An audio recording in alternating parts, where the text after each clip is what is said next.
every little thing that happened at that time felt like the end of the world. My life is over. What am I gonna do? What was that time like for you? My biggest downfall at the time with my mental health was talking to anybody. I buried, never had any issues before. I can't admit I have a problem now. Really not doing well in school. I'm supposed to be good at this. That fear of failure. And I'm like, I'm failing, but I cannot admit that I'm failing. It just puts so much pressure. I just put so much pressure on myself. I froze. Am I like the biggest loser ever? That's just like kind of what I dealt with constantly in my mind. I started as an intern at Barstool, and that just kind of like flipped everything around. Graduate, you get a job, you go through all the steps. When I was in school still and I got the job at Barstool, Dave was like, hey, we'll hire you full time. You have to be here every day. You can't do school and this. Yeah. Oh my God, that person's not going to college? Like what a disaster. Yeah. And now I'm like, that was ridiculous. You can do so much with your life. Yeah. Without going the traditional route. I'm really proud that I fought to do that at that time and not kind of crumble.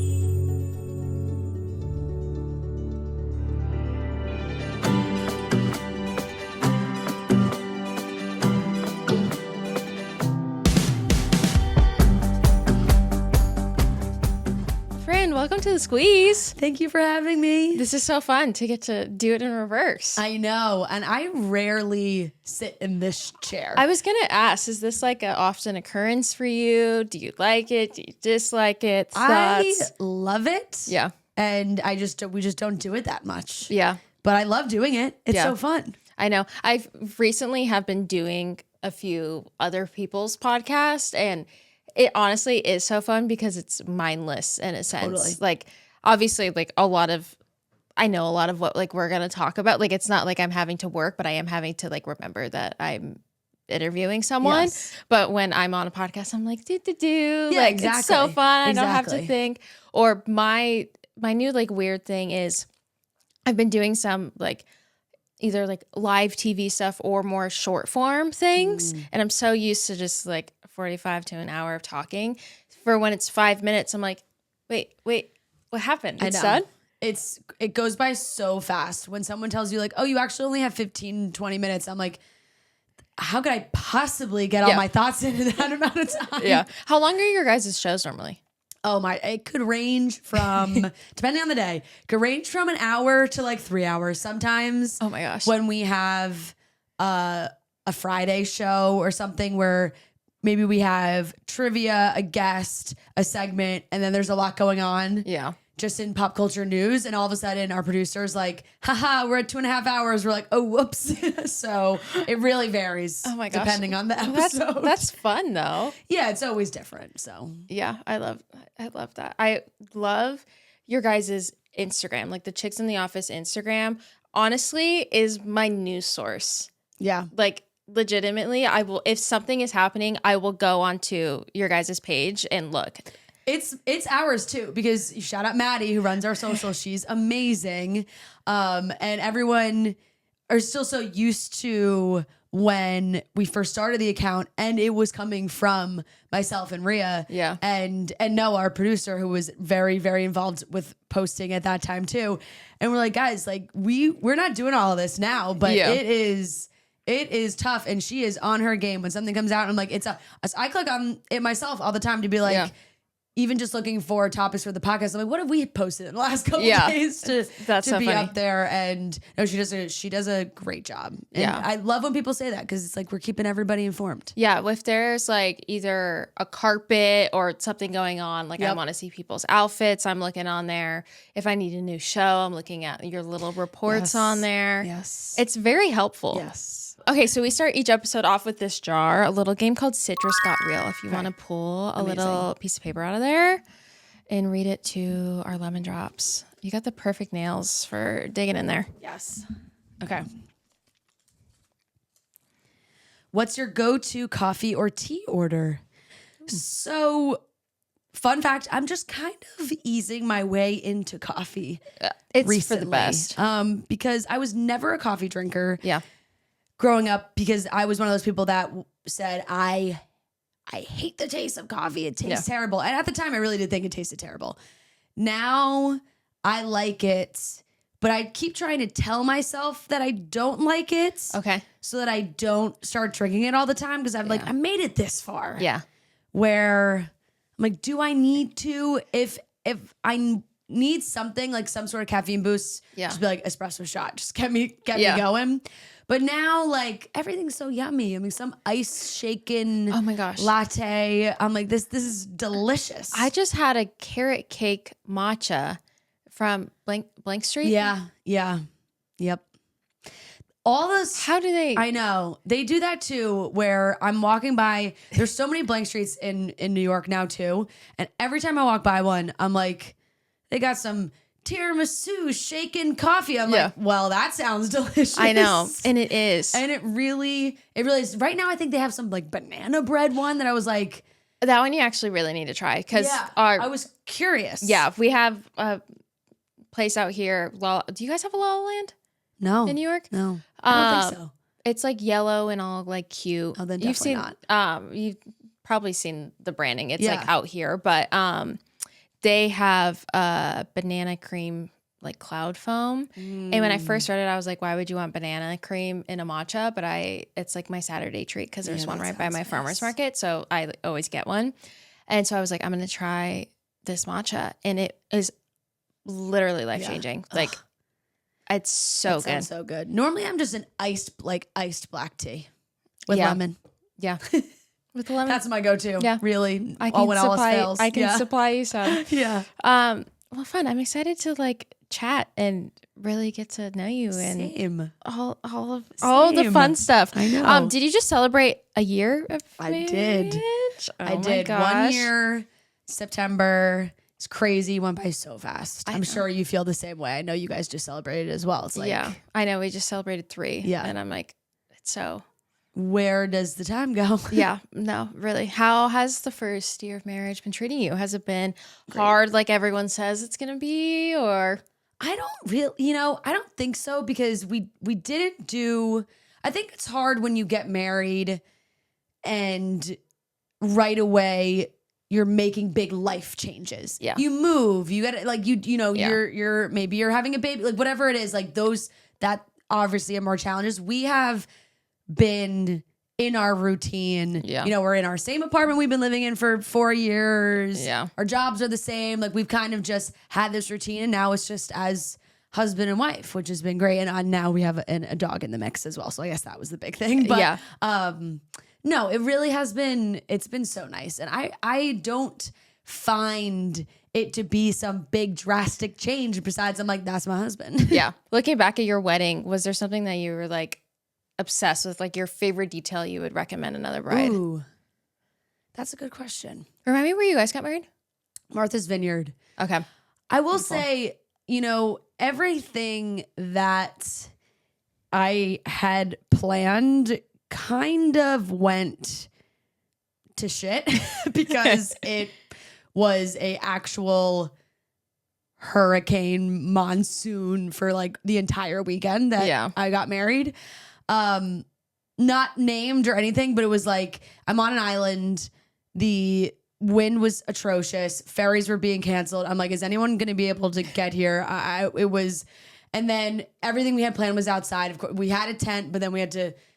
The ceremony wasn't supposed to be tented, and then that obviously was because it was pouring rain. Yeah. So like a lot of the cute things that I had planned, I didn't actually get to fulfill in the way that I really wanted to. But it was still absolutely amazing. I would say, I got like 10 minutes to myself before I went to go do my first look. Okay.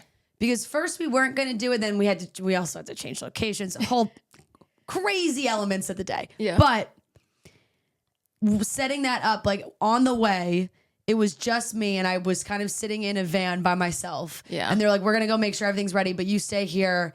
And I just real, like I had nothing. No, I was just in the car for Yeah. 10 minutes, kind of just alone with my thoughts. And I was like, wait, this is actually really nice. It's the one time all day that I've actually stopped and had a second alone and not had someone talking to me or I'm asking for something or worried about what's happening. Yeah. And that really made me so excited to get out of the car and see him. And I was like, wow, I'm so ready for this. And that was really nice because what everyone says is so true that you're just, the whole day just flies by. You're go, go, go. It's you're being pulled from one thing to the next. And all of a sudden you're like, we're married. Now what? You know? And the whole day's over. What happened? Yeah. So that like 10 minutes was actually very nice. Oh, I love that. Yeah. These days, keeping up with a wellness routine can feel like a lot. Vitamins, probiotics, supplements, powders. It's easy to fall off track. And with the holidays coming up, the treats, travel, and hectic schedules definitely don't make it easier. Holiday chaos doesn't have to derail your health goals. And that's why I love Grunes. Grunes are a convenient, comprehensive formula packed into a snack pack a day. This isn't a multivitamin, a greens gummy, or a prebiotic. It's all of those things and then some at a fraction of the price. And bonus, it tastes great. You can choose between low sugar and sugar-free options so it fits seamlessly into your routine. It also packs in 6 grams of prebiotic fiber. That's 3 times more than the leading greens powder and the equivalent to eating over 2 cups of broccoli. The formula supports gut health, energy, immunity, cognition, beauty, and even recovery. Grunes ingredients are backed by over 35,000 research publications, which gives me such peace of mind that I'm actually fueling my body with something effective, not just another trendy supplement. And because it comes in gummy form, it's more bioavailable, meaning your body can absorb and use these nutrients better. Personally, I hate swallowing pills and I always forget to take a handful of different things every day. And having everything I need in one delicious gummy makes it effortless. And honestly, I look forward to it. There are no more messy powders, no complicated routines, and no excuses. Just one tasty pack you can throw in your bag, keep in your car, or grab on your way out the door. It's wellness made simple, portable, and actually enjoyable. Get up to 52% off with code SQUEEZE at grunes.co. That's code SQUEEZE at gruns.co. It's officially that time of year that, okay, wait, what am I getting everyone time? Holiday gifting can feel overwhelming because no one wants to give something generic.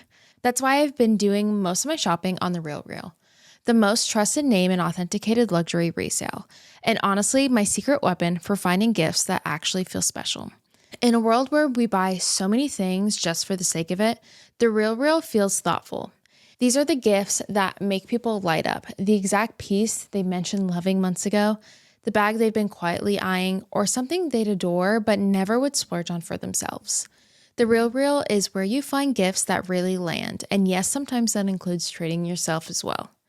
I shop and sell on The RealReal, and it's made gifting so much easier. Even the hardest of people on my list become easy because there's no more grabbing last-minute candles or bath sets because I'm out of ideas.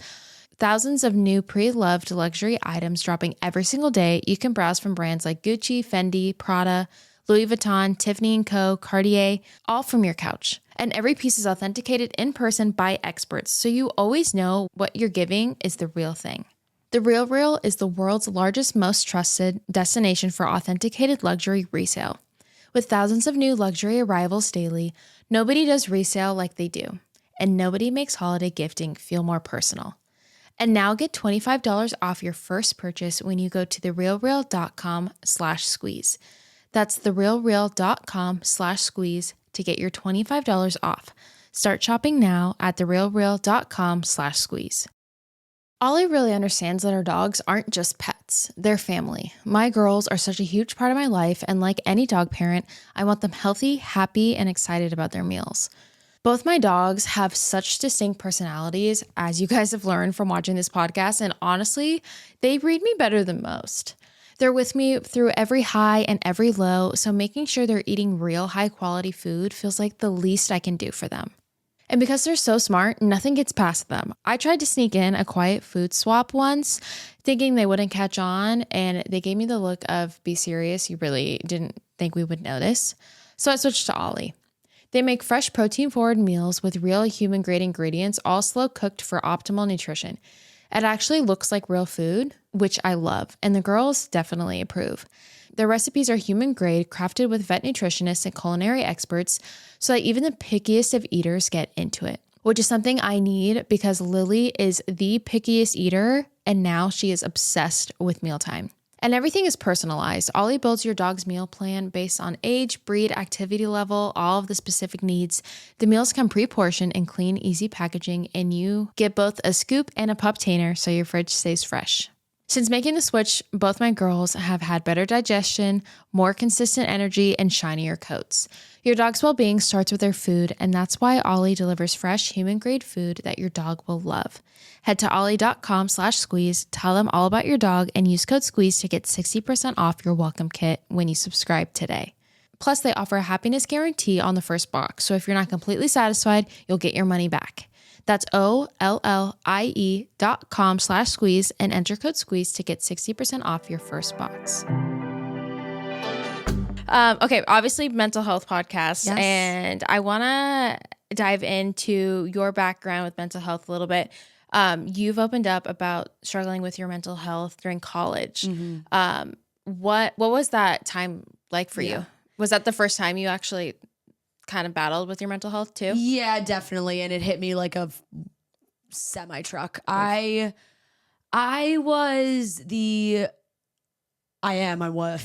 the oldest sibling. Yeah. And I'm the oldest grandchild on both sides of my family. So first one, I have, Yeah. 9 cousins on 1 8. So like there's a lot of family members. So I'm the first one to go to college. I go to all girls Catholic school. I do very well. School's like not easy, but I'm never like, I'm not struggling majorly. Yeah. I get into Georgetown, which is the school both my parents went to, and where they met, fell in love. And I always thought, like, I loved Georgetown growing up. Is that where I wanted to probably go to school the most? Yes, but for maybe all like the wrong reasons. Yeah. I have been obsessed with like sports journalism my entire life. Like that's what I wanted to do from the moment I watched Aaron Andrews on the sideline. I was like, this is what I want to do.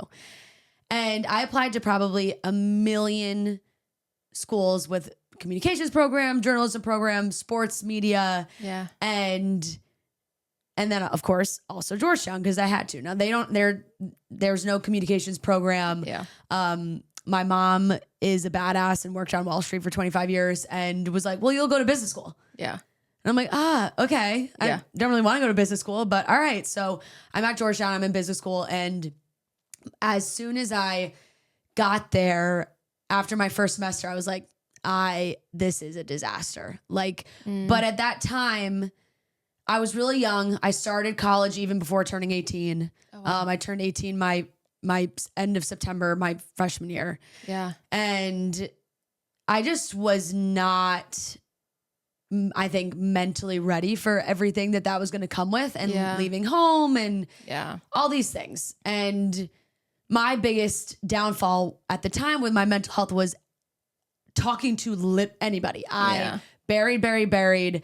I was like, I've never had any issues before. I can't admit I have a problem now. This is supposed to be like, I'm supposed to be good at this. Yeah. And I masked a lot of it with like social stuff. I made a lot of great friends who are still my best friends, which is amazing. Yeah. But I was really not doing well in school. And I came home and when my parents, did not really fill them in on anything that was going on. When we finally get into that time of, grades and showing them all these things. And they were like, wait, what the fuck happened? We had no, and I'm a mess. I'm like, I don't know what happened. I'll be so much better. Like, I'll go back. Cause we were like, is this the right place? And I still at that time could not like admit I didn't think it was the right place. Yeah. So I go back my second semester and that was probably the first time I think I've ever really dealt with any kind of depression or anxiety. Like on the weekdays, like I would be missing class. I'd be sleeping till 2 p.m. I would stay up late, like, and really just kind of sick to myself during the week and be able to sort of fake it. And on the weekends be like, oh, everybody's going out. Like, I'm so fine. Let's go out. Yeah.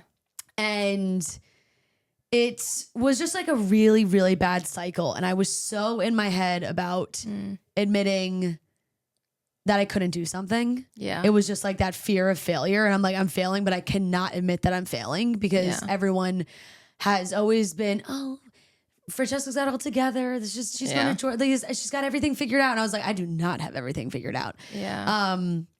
And even through I started trying to do some counseling when I was in school and it just wasn't really fitting well. And I'm in these classes and I'm like, why am I'm taking these intro business classes that I'm really struggling at. I'm like, this is not what I want to be doing at all. And it all just came to a head after that year. And I did go back my sophomore year and mid-semester, it was just like, all right, my parents were like, you're coming home. Like, this is not working, which was probably the hardest thing that I've had to deal with in my mental health was then leaving, going home, having to kind of deal with, I guess, shame was probably what I felt at the time. Yeah. Now looking back, I'm not ashamed of what happened, but I was at the time because I thought, and I went to a really small high school. Yeah. And all my high school friends, everybody's doing, I couldn't admit to anybody that I was having any issues. Yeah. I'm sure there was so much pressure that you put on yourself. Exactly. Too. You make up scenarios in your head. Yeah. I'm like, they're all talking about me. They're all probably like, she couldn't do it. Like, how embarrassing, all these things. Yeah. So I go home and I'm from New Jersey. So I'm back in my family's house, and my mom at the time was running a small deli that she decided after she retired from Wall Street, she was going to do this. Oh, wow. And it was right down the street from us. Yeah. And I just started working in there kind of during the week and figuring out what I wanted to do school wise. Yeah. And that's by far probably the toughest time because now I'm home. Yeah. All my friends are in school. I'm like, am I the biggest loser ever? That's just kind of what I dealt with constantly in my mind. And I started seeing a really great therapist that I loved at home, and she was awesome and helped me a lot. And then it just tumbled into, do I want to go back to school? Where do I want to go to school? Yeah. Is this right for me? I took classes at 4 different colleges all in New Jersey just to test things out and see how I felt about things. Oh, wow. And then when I decided, once it got to the point where most of my friends were getting closer to graduating, I was like, well, they'll all be in New York City. Do I want to be closer to the city? Yeah. And I was like, well, I'll take some classes at a school in the city, which I did. And while I was there is when I started as an intern at Barstool. And that just kind of flipped everything around for me. But that time being at home, being was this whole college thing a massive failure for me? Yeah. Was definitely the toughest battle mentally I've had to deal with. Yeah. I feel like that's so relatable because I think whether you're in college or you're starting a new job or it's a career that you've been in or you're changing your career, that the fear of failure or feeling the shame around it is majority of the time actually not even there. It's just something that we have built up in our heads. I know I've literally done the same thing. And it's just crazy how relatable that is through life and really finding, I think it's great that you were able to pull yourself out of it and didn't stay in it because that probably would not have been good. No. And it's I think it's a major oldest child problem, which I have 2 younger siblings.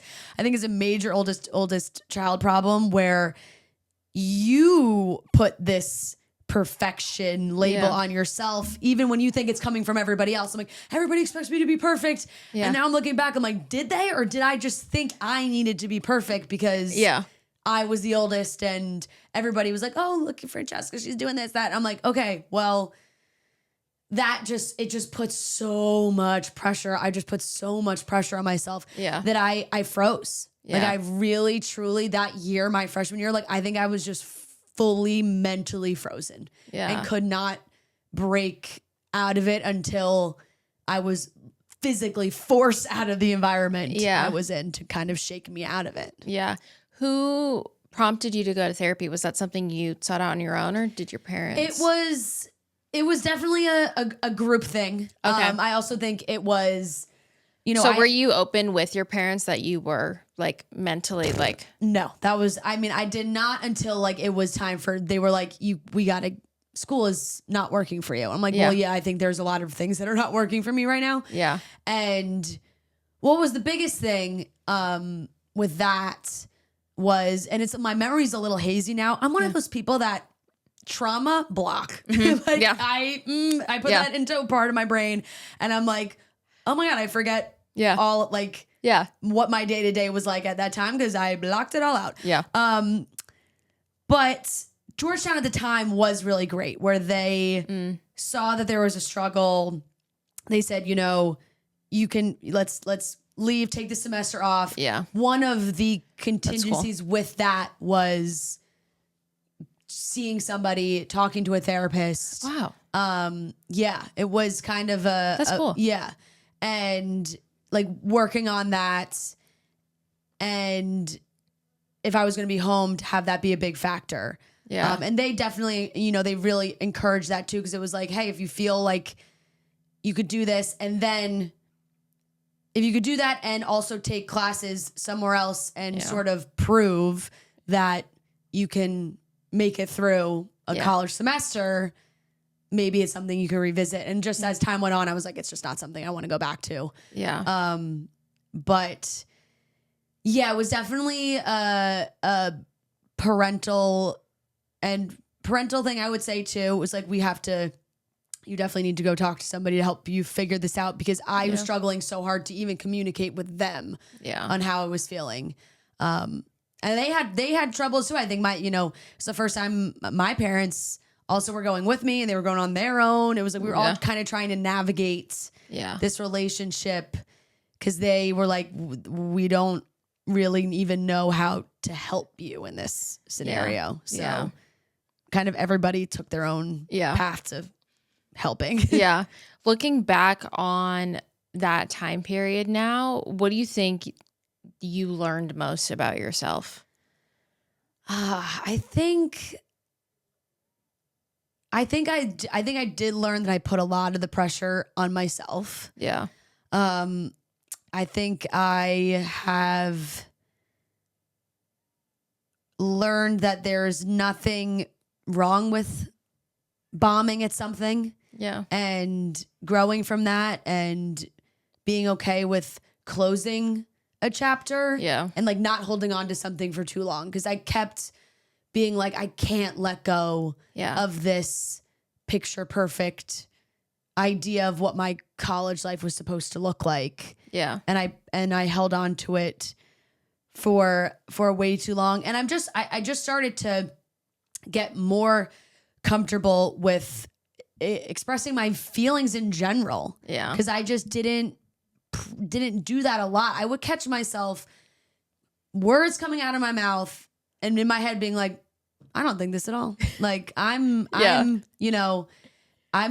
my gut is telling me something totally different, but I am just putting up this whole facade and trying to like sell this pretty picture and be like, no, everything's fine. Yeah. And then like inside I'm like, nope, everything is not fine.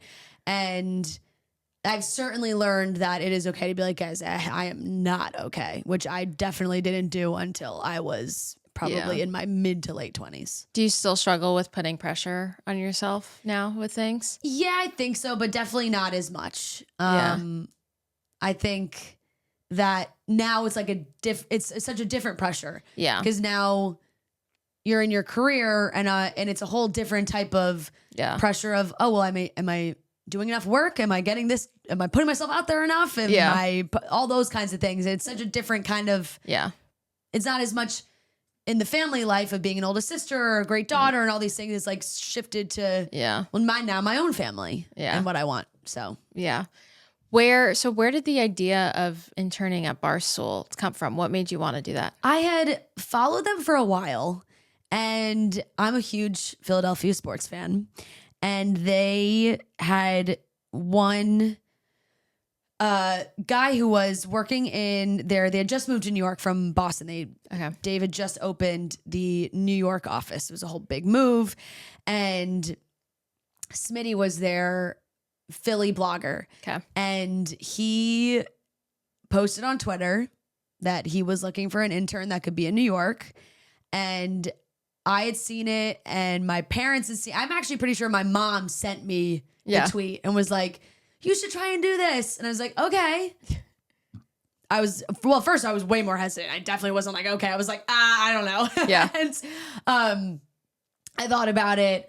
I thought, oh, why not? So I kind of just sent him an email and was like, "Hey, saw your post. I'm a student at Marymount Manhattan, and I'm majoring in broadcast journalism right now. And this feels like something I would love to do. I'm such a big fan of what you guys are doing, and I love the Eagles, and I think I fit right in with what you guys are doing." And he got back to me and was like, "You want to come in for an interview?" I said, "Sure."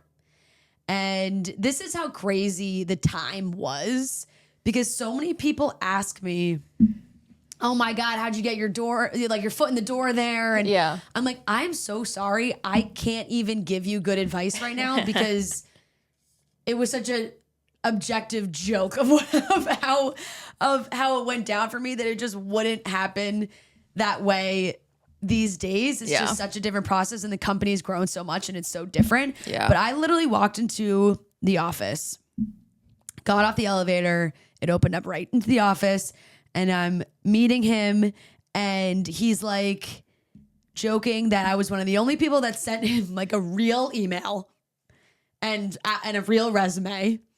And he said, "Oh, there's like 2 or 3 other guys that are supposed to be coming in." None of them showed up. It was just me. So none of them showed up. I sit down with him. We talked for like 10 minutes, and he's like, "Cool, I think you got it." I was like, "Okay, great." And they just kind of threw me in the mix right then that day. It was like, "Oh, this is the new intern." And Ria was the only other girl there before me. She was there about like 6 months before me. And that was how we met. It was just like, "Oh, this is the only other girl we have." And Erica was our CEO. Erica Nardini at the time was our CEO. But there was no girls doing any kind of content really besides Ria, who had just started that last like September. And I was just like, "Hey, I'm Fran. Nice to meet you." And they were like, they wanted us to like hate each other, and we're like, "No, she seems nice." Yeah. And she was 19. Not that I was some wise woman at the time. Yeah. But I was 22. Yeah. So it was like a little bit different, but yeah, it was crazy. Oh my gosh. And that was it. Like that was like, "All right, you're in." And then I was like, "Okay, cool. I'll see you today. I'll see you tomorrow." That's so funny. No, it literally does not happen. No, like it does not. That's why when I feel so bad, because I meet so many amazing people and so many young kids that want to either be involved with Barstool or want to work in media in some way. And I'm like, guys, I had an absolute like Mickey Mouse way of getting into this job. So wow. That's I'm like, amazing. I guess you just try anything really, because you never know what's going to stick. And me just showing up at the office and being like, "Hey, I'm here for my interview." And then be like, "You're the only one here." I was like, "Cool." Does that mean I get the job? Yeah. Imagine you didn't get the job. Yeah, right? They're like, "No." Yeah. At Starbucks, full and part-time baristas get comprehensive healthcare benefits, so they have the support they need in every part of their lives. From early morning runs to school pickups to auditions, because at Starbucks, comprehensive healthcare coverage including dental, vision, and mental health care is just the start. Learn more at starbucks.com/partners. I have to tell you guys a product that genuinely changed the way I get ready in the morning. I've always struggled with makeup feeling heavy, cakey, or like it took too many steps and I don't look natural at all. It's never felt like me. I'd use so many products trying to get that effortless, healthy skin and still somehow end up looking overdone. That has completely changed when I started using Jones Road Beauty. The first product I tried was the Miracle Balm, and I'm not kidding when I say I instantly understood the hype.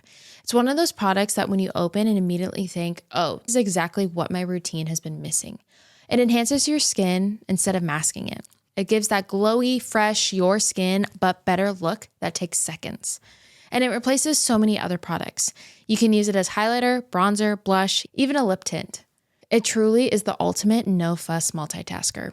And honestly, the speed alone has me obsessed. No more brushes, no complicated routine. I literally just use my fingers and go. Whether I'm running out the door, heading to the studio, fresh out of a workout, or traveling, it fits perfectly into my life. It makes getting ready feel easy and actually enjoyable. One thing I appreciate is that every Jones Road formula is good for your skin. Everything is made with skin-loving ingredients, so instead of clogging or caking or sitting on top of your face, it nourishes your skin and looks incredibly natural. Modern day makeup that's clean, strategic, and multifunctional for effortless routines. For a limited time, our listeners are getting a free cool gloss on their first purchase when they use code SQUEEZE at checkout. Just head to jonesroadbeauty.com and use code SQUEEZE at checkout. After you purchase, they will ask where you heard about them. Please support our show and tell them that we sent you. So how long had you been there? How did Chicks in the Office become a thing? So we had, like, truly, it was just Ria and myself. And we had a joke in the office with the guys that if a girl came off the elevator, they'd be like, oh, Chicks in the Office. And we just took that for ourselves. We were like, oh, that's funny. And we're going to take it for our name. And we actually had a lot of really great support from a lot of the guys in the office. And they would hear us talking and they were like, you guys should try and do something together. And very funny enough, Ria sent me like the funniest message ever. And she hates when I bring this up. Well, she's not here, so you can. Yeah, exactly. She, maybe like a few days after I started, she sent me a DM on Twitter because I don't think we like had each other's phone numbers yet. And she sent me a DM that was like, hey, you know, I really think we should try and do something together. Kind of like the brunette and blonde with an inseparable bond. And like, which is now we laugh about it. Was that at the time it was hilarious. And at the time she was like a platinum blonde. She was really, really blonde. Oh my gosh. And she was like, here's my number. And whatever. We started texting and talking about things that we could do. And we started just making these 1-minute videos. What's funny now is like TikTok is so huge. Yeah. And what we were doing was very TikTok-esque, but on Instagram. Yeah. So we hadn't really seen it on Instagram. So we were making short 1-minute pop culture videos of the day. Yeah. Every single day, it was like, what's the biggest story? Here's 1 minute. Yeah. And we filmed it in the merch closet in the office. And we had, you know, some of the guys were like, you guys should do like some short form videos or something or jump. And we were like, yeah, we'll try it. And we started the Instagram. We started posting them ourselves. They were doing really well. And once we got maybe like 10,000-ish followers or so, we brought it to Dave and we were like, hey, this is what we've been working on. Yeah. Would you want it to go up on any of the main pages or the blog or whatever? He was like, yeah, totally. So that pushed it further of sharing it on the website and then also on the main feeds, like handles and stuff. They would repost the videos and tag us, and then that all kind of grew. But that's really like, we were doing a very TikTok-esque, like 1 minute, quick, rapid stories, one a day for like that first probably year or so. That's so cool. So how long has it been a podcast? We transformed from the Instagram. Barstool had a Sirius XM channel for a while. Okay. First, we had just like an app. It was Barstool Radio. It was like a couple hours a day. Then Barstool got a full channel. And when that happened, that was January 2018. And when that happened, like truly 3 weeks before the channel comes out, Dave texted Ria and me and was like, would you guys want an hour on radio? We're like, sure.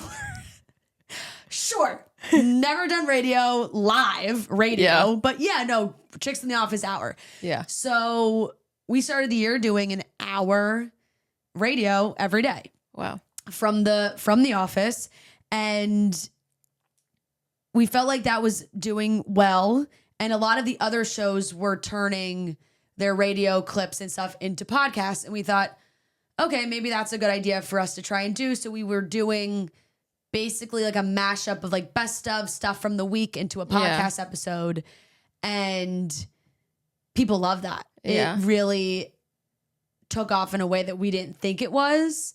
And from there, as like the radio show and the channel kind of came to an end, then we really transitioned fully into doing the podcast. And it was one episode, and then we started doing 2 episodes a week. And then during COVID, we were like, well, we got nothing else to do. Might as well do 3 episodes a week. And now we're in that full three episodes a week. But we used to like record. That's where our Friday energy on a Monday came from, because we would record all of our episodes on Fridays and put them out on Monday. Yeah. So we would always laugh because people going to work on Monday in like a full Monday mood would be listening to us, but we're like Friday afternoon, like, yes, it's Friday. Yeah. Ready to go. And then it just transformed into, these 3 days a week, and what we've been doing consistently for the last few years. Yeah. Wow. That's so cool. It seems like you guys had, and this may be the case with like a lot of other people at Barstool too, but it seems like you kind of just had like creative freedom. Like I feel like they really just like not babied you, but like held your hand and were like, here, go fly. Like let you really just like run with it, which 100%. Is so cool. It is very much a place where you are brought in, and then they're like, kick you out of the nest. They're like, see what you can do. Yeah. And that's really, really cool, because not a lot of people in our space have full creative control of what they're doing. And Ria and I have loved that from the beginning, where we really manage our show on our own with our team of 5 that are very close. We've had Noah with us, our producer, who's on the podcast as well. Yeah. Since the beginning. He was editing those 1-minute videos on Instagram. Oh, wow. So he's been with us from the beginning. And, we've added another producer, Sarah, and we added Maddie, who's been doing our social.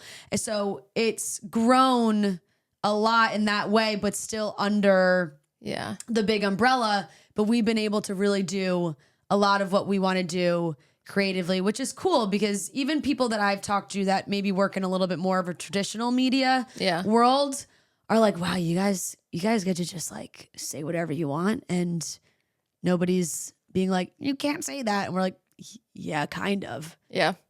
Granted, no one's going off the rails that much. Yeah. Or one of us would stop each other.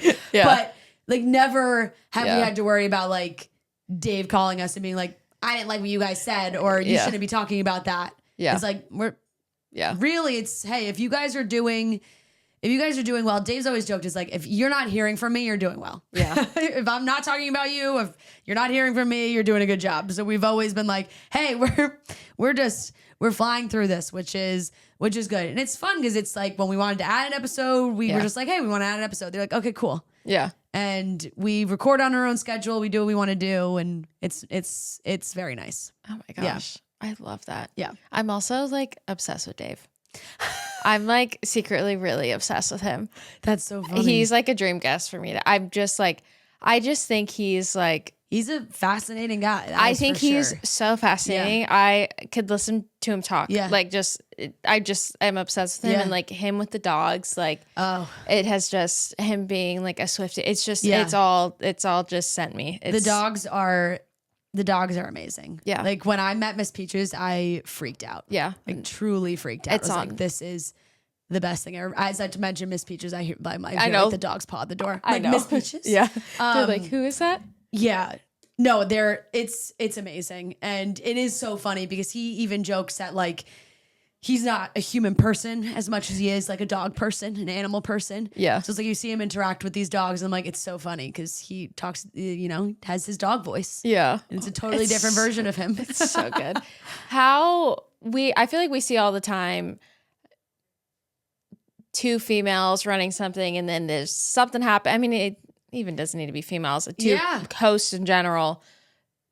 Yeah. They feud and then they break up. How are there like boundaries that you guys have had to set, or did you just get lucky that you both kind of just get each other? And no, I think we really just got lucky. A lot of people really do assume that we knew each other before. I think I fully thought that before I met you guys. Yeah. And no, we really met. We were just the two chicks in the office before no one else was around.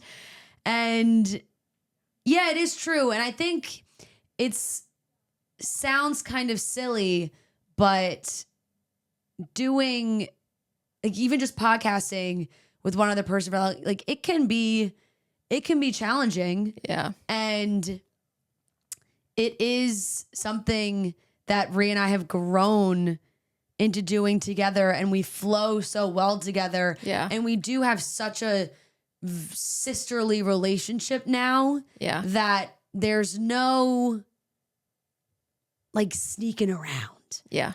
Sometimes you see stories or this, whatever happens with co-hosts where this person was maybe doing something the other person didn't know, and then that causes a problem and all these things. It's like we are always super open with each other. Yeah.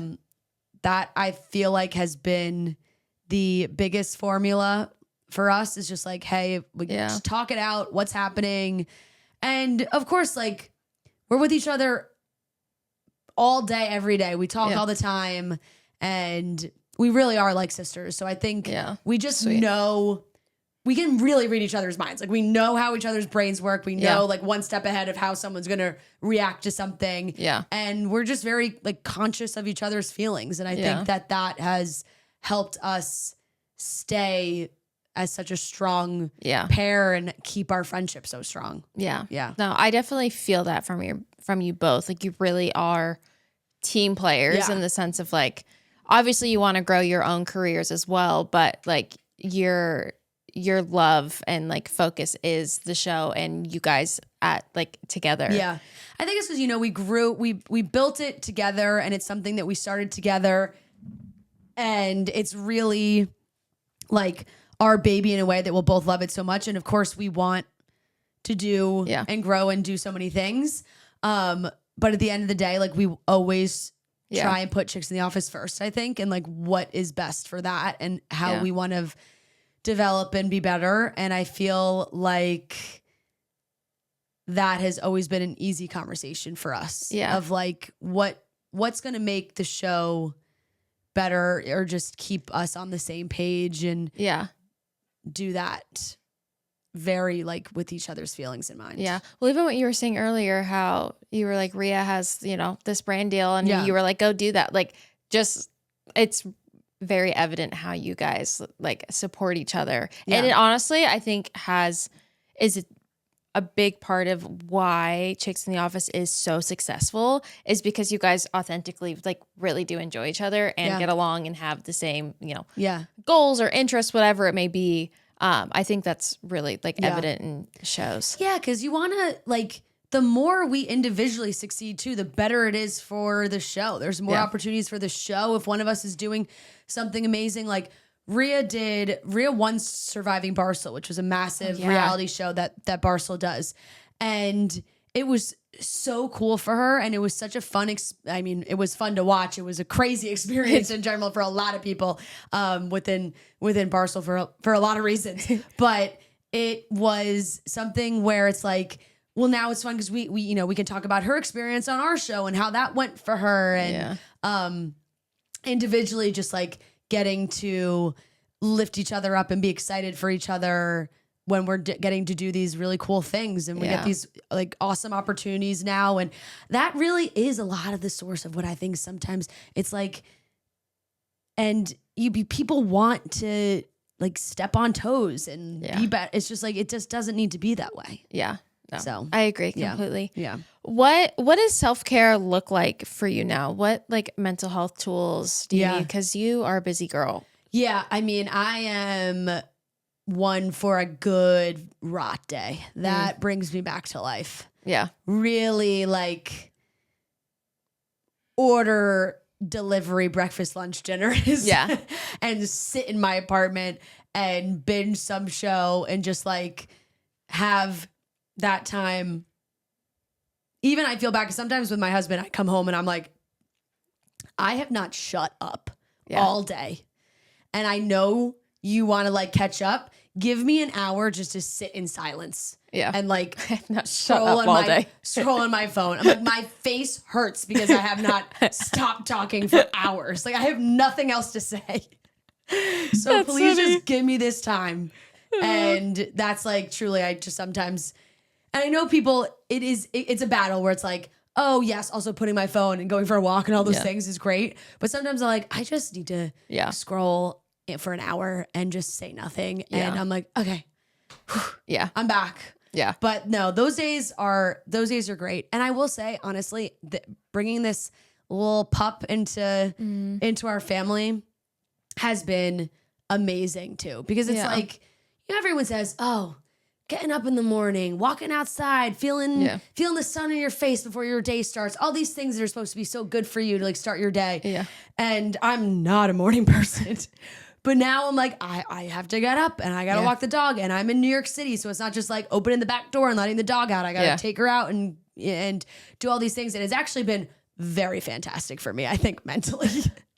Oh my gosh. Yeah. That's so nice. good. Yeah. Dogs, man. They are the best. They really do it. I love a good rot day. It's even what you were saying, like sometimes if like I've been going all day and then I like need a minute, I'll literally just set a timer on my phone. I'm also a big napper. So that is what I do, but I'll like set a 20-minute timer on my phone so that I don't go for too long. If I know the reason why I'm doing it isn't like a full rest day. If I need like 20 minutes, I'll set a timer and I'll just scroll. I'll put my phone on no disturb and I'll just like scroll. Yep. Which I don't know if that's good or bad, but I mean, it's probably gives not, a little but reset. But it is. It's like, I just need like. I'm putting a boundary with it. There's a timer. Exactly. I'm not just going with it for Right. You're not on it for hours and you're in bed and you're like up in the middle of the night, you know? It's like, it's just a couple minutes. Yeah. It's a sophisticated scroll. Yeah. Just a small amount of time in the day. I love that. I'm curious, what advice would you give your college self knowing what you know now? Yeah. Talk to somebody, literally anybody, a friend, parent, somebody. I couldn't even talk to my friends. I was so nervous to tell my friends what was going on. I wish I had anything to even talk to my friends. Cause that was really hard. Cause I think that a lot of them felt like, well, was she lying to all of us? You know, it was weird and you're still so young and it created like a weird friction cause I was afraid to kind of open up to them. And then it was just like caused a weird barrier from some of them. And not all of them, which was amazing because my college friends are all my best friends still, which is so nice. But that was really, I mean, it's really the biggest. And also like everything, and I know this is probably a very typical answer, but every little thing that happened at that time felt like the end of the world. Yeah. Like truly felt like I was like, my life is over. Yeah. I'm never going to do anything. This is the end of the world. Like if I don't graduate from Georgetown, like what am I going to do? Yeah. Everything will be a failure. I'll never live up to anything. Yeah. And it's just like, so not the case. I think we're also very much shifting everyone's just thoughts on what a 4-year degree and all those things and kind of like the very typical college journey and what was pushed on, I think, our parents' generation a lot more. Yeah. And then it kind of moved into people more our age. Yeah. And now this younger generation it's a little more open to, hey, if college isn't